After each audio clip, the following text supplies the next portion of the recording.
About a year ago, I started purchasing vintage letters online. I became obsessed with this one series between Harry and Virginia and fell in love with love letters. I fell down a rabbit hole of researching who these people were who had written them. What was the end of their story? I wound up with around 60 letters from the same couple, Harry and Virginia. That's what it all started with. And from there, my collection expanded into other letters and recipes and postcards. And then came a podcast, Yesterdaily, the past podcast, where I serve a little slice of life from years gone by. For me, it all started with this collection of letters written between Virginia and Harry. And so that's where I'm going to start, all the way back at square one with the very first letter that I can find. When I purchased the collection, I started with just a few letters at a time, found that I loved it so much I kept going back to the same seller and purchasing more, and then became so involved at some point that I told her, I was like, I'm going to buy everything you have with their name on it.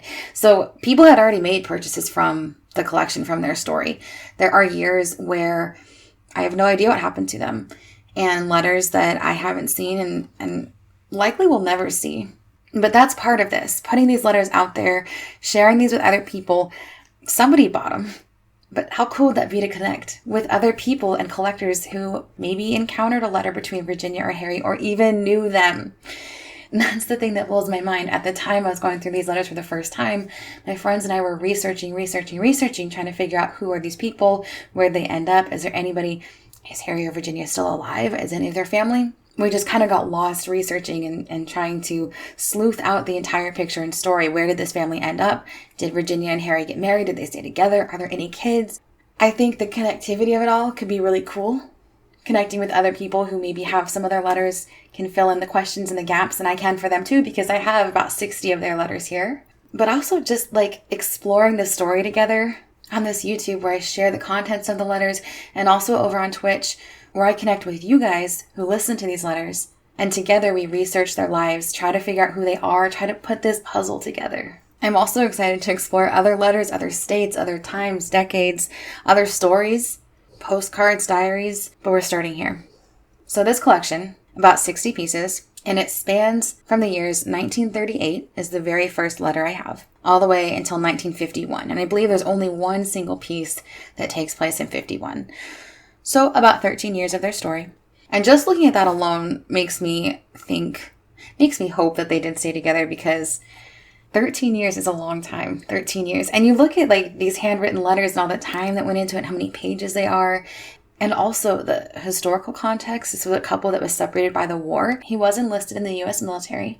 I don't know. It's just such a fascinating time to look at what was life like and what was love like. Pre-text message. So we're starting today with just letter number 1.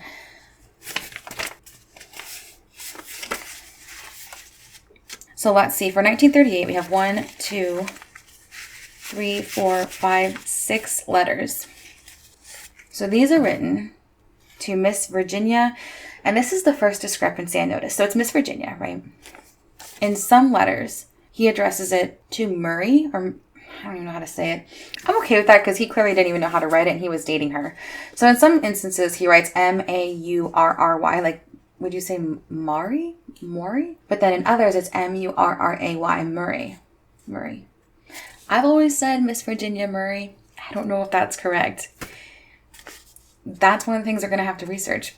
And looking through these letters today to organize these, to record the first podcast, that's the first time I noticed the difference in how he spells her name. When I initially researched the couple and we were trying to find information on who they were, whether they got married, where they ended up, I'm now realizing, because it was so difficult to find information on her, it could have been a spelling error. The other thing is, this is the part that just kills me about this collection and is like one of the number one reasons why it's not number one, but it's a very significant reason. They're all significant. It's all at the same time that I'm like obsessed with this collection and this idea of like exploration through old love letters. Almost, if I remember correctly, almost all of these letters, almost all 60, are written from him to her. So in here, there's a couple, very few letters that take place between what I think is like his family to her, and then like some mutual friends to her. And I don't think there's even one in here from her. But to me, that suggests this is a collection that Virginia kept, letters from Harry. But if there's 60 letters, roughly, from Harry to Virginia, there has to have been letters from Virginia to Harry. I don't know if he kept them. I don't know if they're somewhere else out there, someplace else. I believe it contacted the seller originally, and I believe she said that when she encountered the collection that there weren't any letters from Virginia to Harry. So, I mean, maybe he didn't keep them. That would break my heart. I need to go back in time, Harry, and like slap you on the wrist. I can't imagine throwing them away. That's another like huge motivator I have for like collecting these and buying these. You go online and people are selling these for junk journaling, for scrapbooking, for art projects, and that just kills my soul. It kills my soul. Vintage letters do have like a very cool, very unique look to them. I can understand, making art out of them, but not out of the originals. Oh my God, I could never. Photocopy them, right? Purchase the original, photocopy it. You can use some cool paints and like that staining technique with like coffee to make it look all vintage, but do not craft with a vintage letter. All right. First letter comes in an envelope. The only writing on the outside is where he addresses it to her. There's no return address. Nothing on the back. Our first letter actually goes back to May 6th, 1938. Maurry on this letter, Miss Virginia Maury. That's the other thing. Handwriting is really difficult to decipher sometimes. Addressed to 614 North Boulevard in Richmond, Virginia. So I have looked up this address on Google. It gives you kind of a neat picture to imagine, like, this is where she was living when she received the letters. This is where the postman delivered them. This is where, when he would go to see her, and he does reference going to see her, this is the door he would knock on. I like that a lot.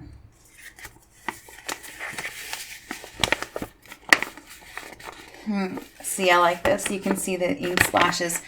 That's one of the other things I've noticed on these letters. You can see when the writing instrument changes and when he shifts from writing with like ink and dipping it in to writing with a pen. This is one of my favorite things about this letter. The top says Friday, noon.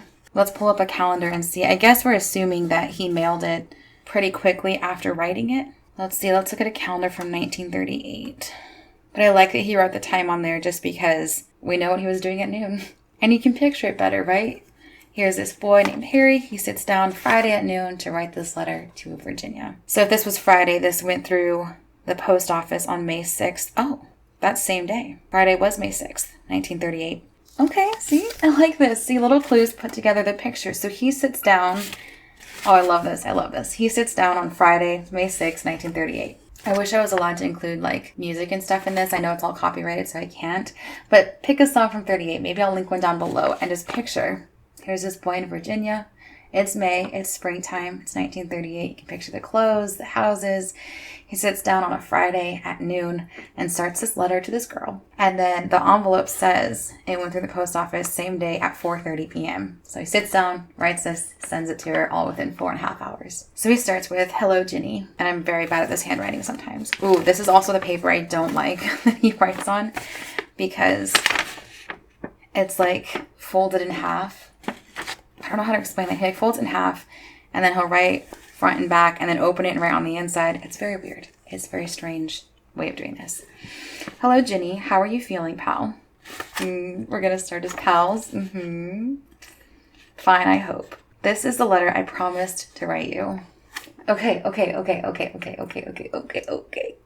So, another little tidbit for the story, right? We're learning about this boy and this girl who fell in love, okay? He says, "This is the letter I promised to write to you."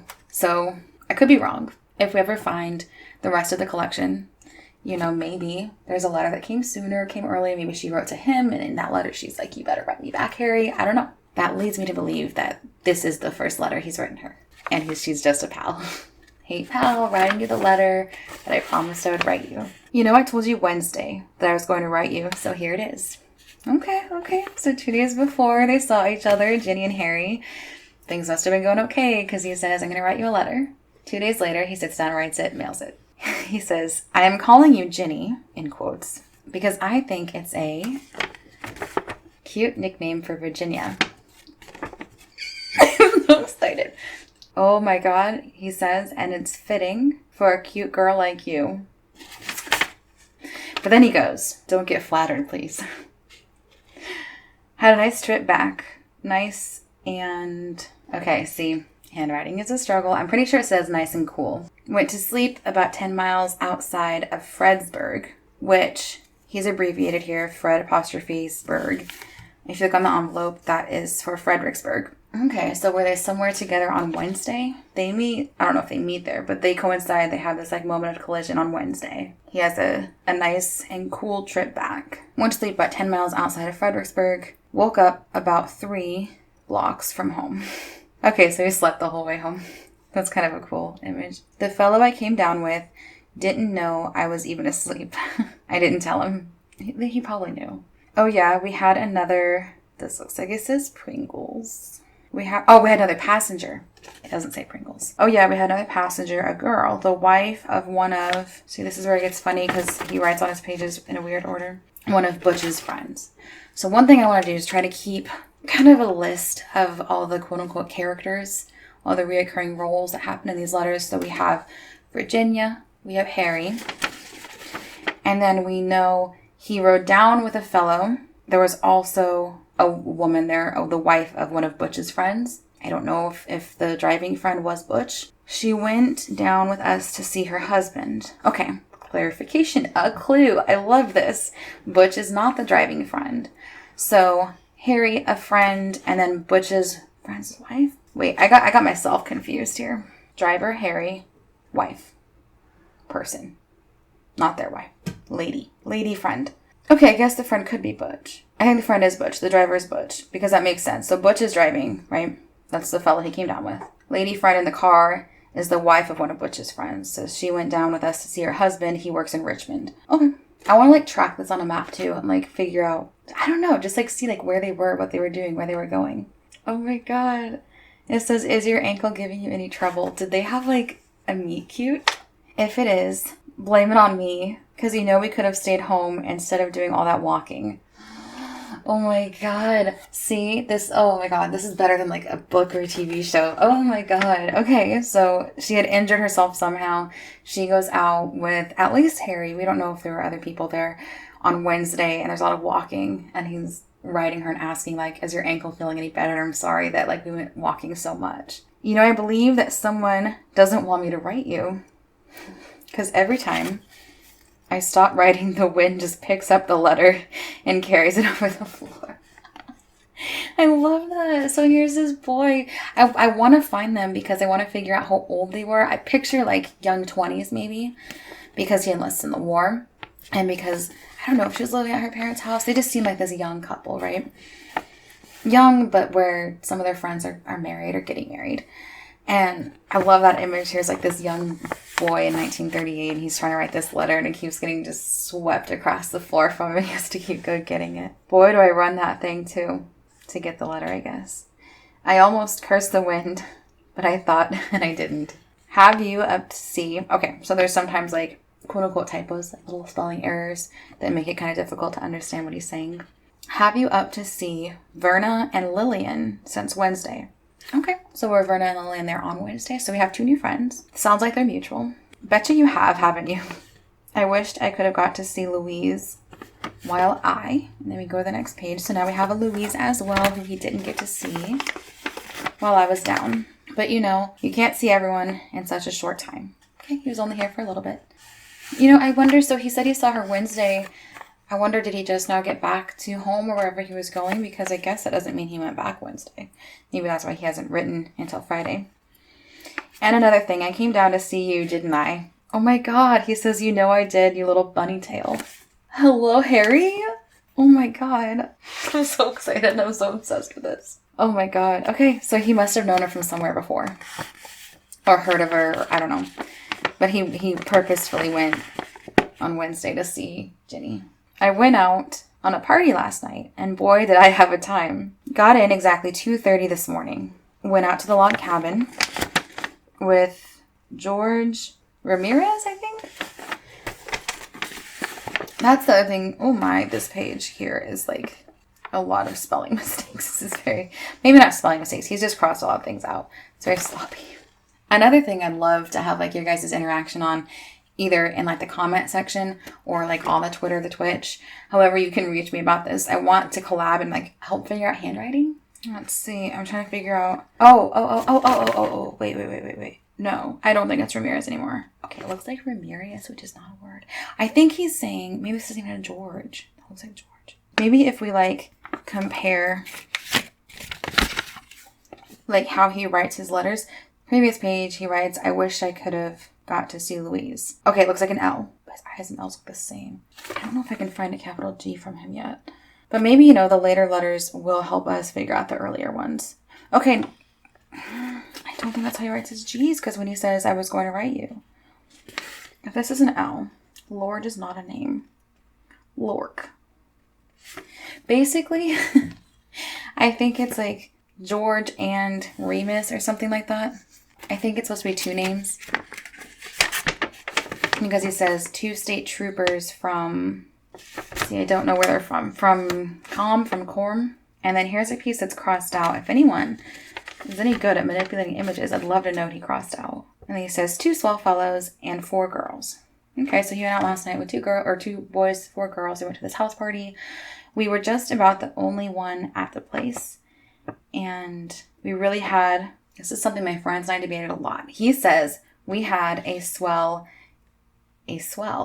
We debated about this a lot. Is he trying to say, and just messing up writing, that we had a swell time? But he uses the term swell, you'll see it in later letters, in a way that makes it sound like it's some kind of slang that I don't understand, because I know the term swell, meaning like, oh, great time, it's so swell, what a swell party, right? But he uses it a different way later on that I've never heard of. If anybody knows, if anybody can ask anybody, if anybody's ever heard someone use it like this, where they said we had a swell, never heard that. So I'm not sure what he means there. Hope to get down real soon.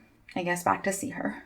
At least I'm going to try mighty hard. I'm going to give some more of these surprise visits. Don't be surprised if you see me come walking in your store down on Main Street one of these fair days.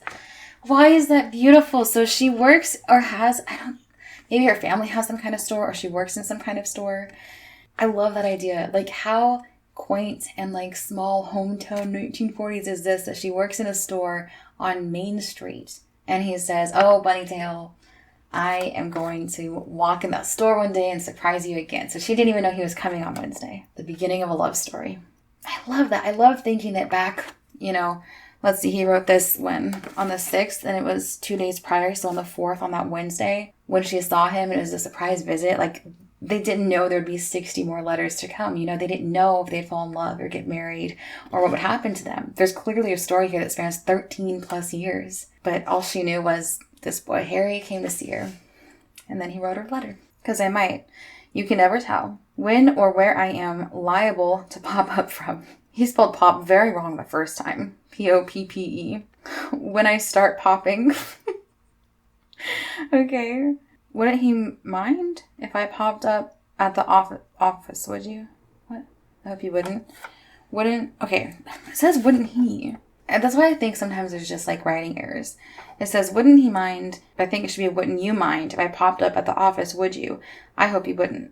Office, store, okay, not sure where she works. Say, did the boss say anything to you about the letter we forgot to mail? Quote unquote, we forgot to mail. He crossed out we and then rewrote it in quotations. Okay, so he was helping her with some kind of like work task, I guess. Hope he didn't. I don't guess he did. Are something coming up to Fredericksburg anytime? Are ever coming up to Fredericksburg anytime? Like, is she ever? Now, if you do, look me up, kid. So I guess he's asking. So I guess he's located in Fredericksburg. And he's telling her, if you ever come up and visit. He says, now, if you do, look me up, kid. If you don't, I'm going to be real mad. Since you know, it looks like this says excellingly, which is not how to use that word. Is that the word since? Since you know I am excellingly jealous? I don't know, but somebody wants attention from his bunny tail. Well, I had better sign off, say hello to Mom and Pop, and Aunt Inez. So we got a little bit of info there about who her family is. She has a mom, she has Pop, and then she has Aunt Inez. And say hello to yourself for me, dear. Does that say dear or here? Either way, he said say hello to yourself for me. That's sweet. Oh no. Write soon. See, so there are other letters, because he also does reference, you know, the last time you wrote, there are other letters. Write soon. P.S. Does say I'm not getting fresh either? Is that what that says? As in, like, I sent you this letter where I called you cute and gave you a nickname and said you're my little bunny tail, you better come see me, I'll be jealous. But I'm not getting fresh. I'm not being forward or flirty. Yes, you are. Yes, you are. And then he signs it. It says, love, Snuffy. So, that ending line there, love, Snuffy. begins a mystery, kind of. On this envelope, it doesn't actually say who wrote the letter. All we have is Love, Snuffy. I believe it says Snuffy, but go ahead and take a look at it for yourself as well and tell me if I'm wrong. Because handwriting is just one of the biggest challenges of looking at these letters.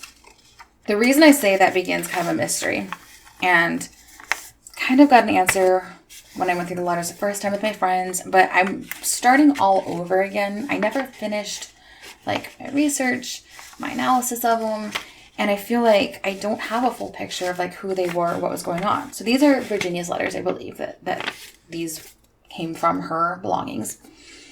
I believe at an estate sale. He signs it from Snuffy in Fredericksburg. So looking at the other letters, these don't have his name on them.